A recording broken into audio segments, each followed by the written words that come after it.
La conspiración jesuita no la inventó Jorge Guerra. Este señor, este hombre canario, lo único que ha hecho ha sido un corta y pega a base de informaciones que ya circulaban desde hace muchos años, por ejemplo, en la página Biblioteca Pléyades, que a su vez son traducciones de informaciones que vienen del ámbito anglosajón, por ejemplo, y judíos protestantes como Greg Simansky, que a su vez viene del siglo XVIII. La teoría de la conspiración jesuita está perfectamente documentada.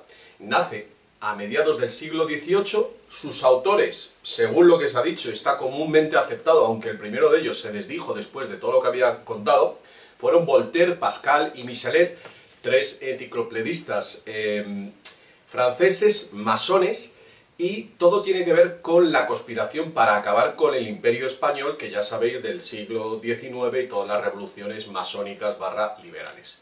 Bueno, lo que ha hecho Jorge Guerra es simplemente, bueno, atacar a los ingenuos, a los desinformados, a las personas que quieren una solución rápida y que no quieren entrar en lo políticamente incorrecto y sobre todo que tienen un encono directo y focalizado en la Iglesia Católica.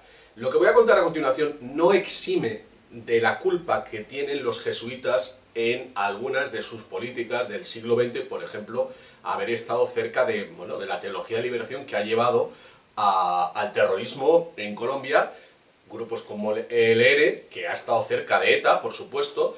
Eso no tiene que ver con lo que voy a contar, es una derivación o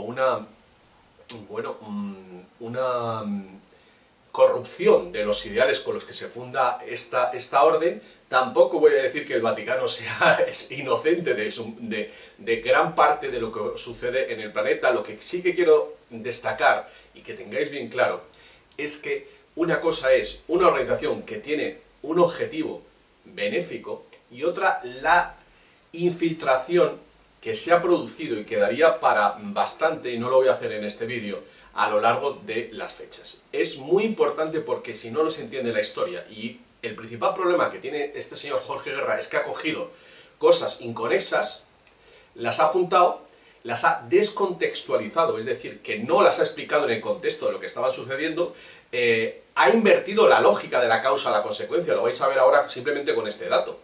Dice el señor Jorge Guerra que el Vaticano domina a los Rothschild, y resulta que en 1832 el Vaticano, la Santa Sede, pidió un préstamo de 400.000 libras a la casa Rothschild después de todas las guerras napoleónicas, y no solo eso, sino que en 1848, después de la revolución de Mazzini, entra en bancarrota el papado, cosa que ha ocurrido en muchas ocasiones a lo largo de la historia. Todos los reyes, y bueno, podemos meter ahí a la Santa Sede, han tenido que pedir prestado después de las guerras a una religión determinada. Señor Jorge Guerra, la historia de esa religión prestamista no comienza con los Rothschild.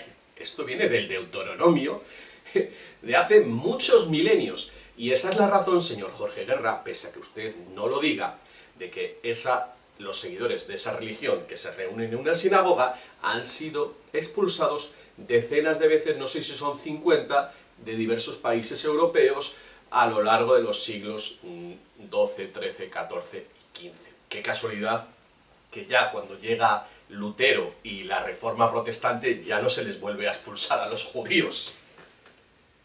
¿Sabéis por qué, no? Bueno, como digo, para explicar, voy a dar 3 datos simplemente que desmonta por completo esta cortina de humo, que lo es, para ocultar la verdadera conspiración, propagada por elementos en España, masónicos, traidores o con el complejo del síndrome de Estocolmo, es decir, la persona que adopta los ideales de aquel que le tiene secuestrado. Bueno, en 1759 se produce la primera expulsión de los jesuitas, que derivará en la supresión de la orden que ocurre en 1773. Fijaros que pasan 14 años. Esta expulsión se produce en Portugal a cargo del Marqués de Pombal. Lo que sucede a raíz, este hombre pues era masón, era el valido el secretario, digamos la persona más cercana al rey José I, una persona débil, bueno, pues el típico que le manejaba, y ocurre un intento de asesinato en la persona del rey que se atribuye a los jesuitas porque este hombre se encarga de lanzar ese rumor. Al mismo tiempo que se ha propagado un libelo llamado Relación sucinta acerca de la República de los Jesuitas de las provincias de Uruguay en las posesiones ultramarinas y de la guerra que han ejecutado y sostenido contra los ejércitos portugueses y españoles. En ese libelo, que si no sabéis lo que significa la palabra, es un documento, un panfleto dedicado a difamar a alguien, o en este caso a una orden. Bueno, se decía que los jesuitas que tenían grandes riquezas en Paraguay, os suena lo que dice Jorge Guerra, que iban a nombrar a un jesuita como emperador Nicolás I y, en definitiva, que estaban conspirando. La teoría de la conspiración. Bueno, a raíz, como digo, de el clima generado por ese libelo, que se ha demostrado que es falso, y este intento de asesinato, pues el rey portugués decide clausurar la orden. Lo siguiente que sucede ya en España con el que nos han contado que era el gran rey Carlos III, que en realidad estaba manipulado por la masonería, se había criado en Italia, su madre, aunque era católica, no le había colocado a un secretario, digamos, a un mentor jesuita, cosa que desmiente todo lo que está diciendo Jorge Guerra, que siempre los jesuitas, o sea, que los jesuitas gobiernan sobre la masonería. Sí, están tan enfrentados que la masonería precisamente consiguió que se suprimiera la orden jesuita.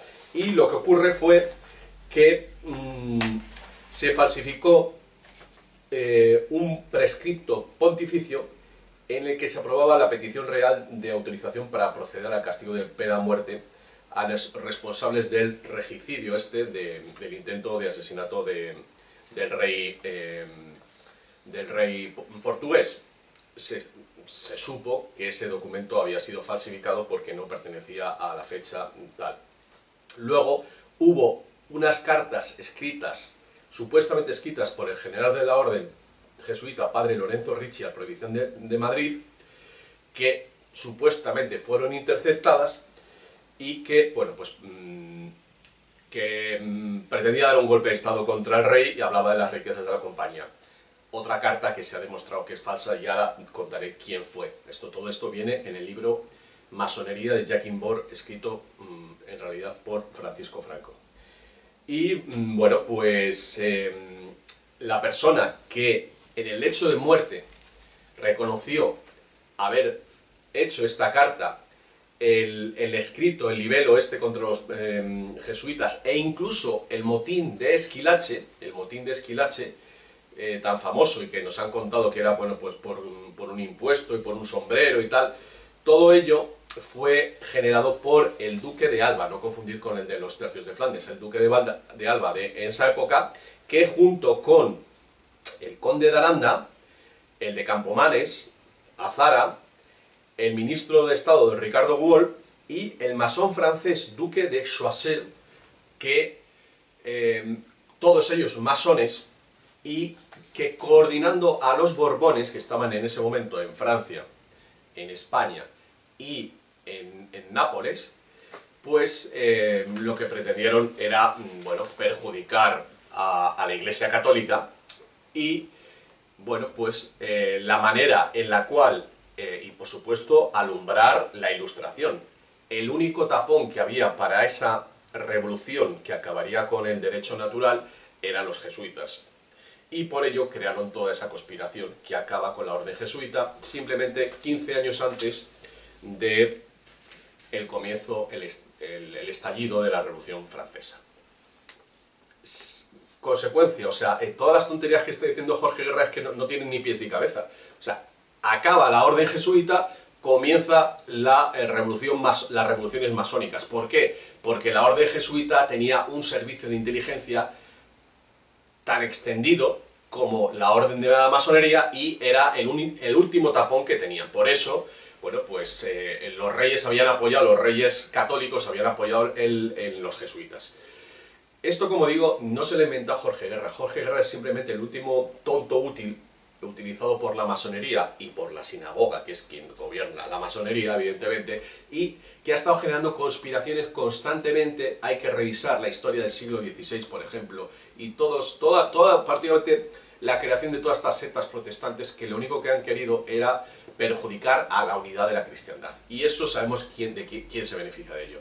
Simplemente un detalle: la famosa conspiración de la pólvora, 1605, Guy Fawkes, esta que iban a volar el Parlamento, que sale en la película V de Vendetta, fueron dos marqueses ingleses los que colocaron la pólvora y luego le echaron la culpa ¿a quién? A los jesuitas, a 3 jesuitas que estaban ese día en la ciudad de Londres.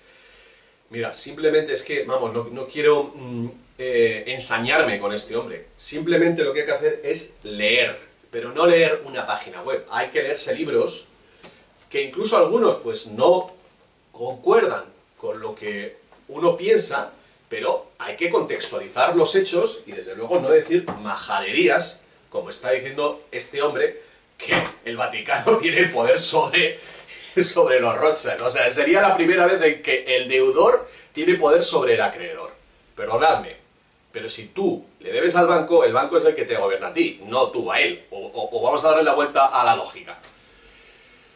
A ver, yo sé que mucha gente tiene cosas en contra de la Iglesia Católica, pero insisto, no es lo mismo la corrupción que ha habido y la infiltración masónica que ha tenido la Iglesia Católica y también los jesuitas, porque pues, hay que decir las cosas como son, confundirlo con lo que es el principio objetivo y lo que han hecho. O sea, si los jesuitas fueran tan malos, señor Jorge Guerra, cuando les expulsaron de Paraguay no hubieran salido los indígenas a defenderlos a muertes. Si hubiera sido tan mala en la colonización española y la conquista, no hubieran salido los indígenas a defender a los curas cuando las revoluciones liberales y estas independencias fueron a por ellos. Esto, por supuesto, no lo ha hecho jamás la sinagoga. La sinagoga no ha ayudado. ¿Habéis visto alguna vez actos de caridad por parte de la sinagoga? ¿Habéis visto alguna vez que se preocupe del hambre en el mundo? Como sí están haciendo los curas y las monjas por el mundo. Vamos a quitarnos esos complejos de culpa y, por favor, no caigáis en la trampa de los manipuladores. Ya venimos soportando esto desde el siglo XVIII como para que encima todavía hoy sigan machacándonos.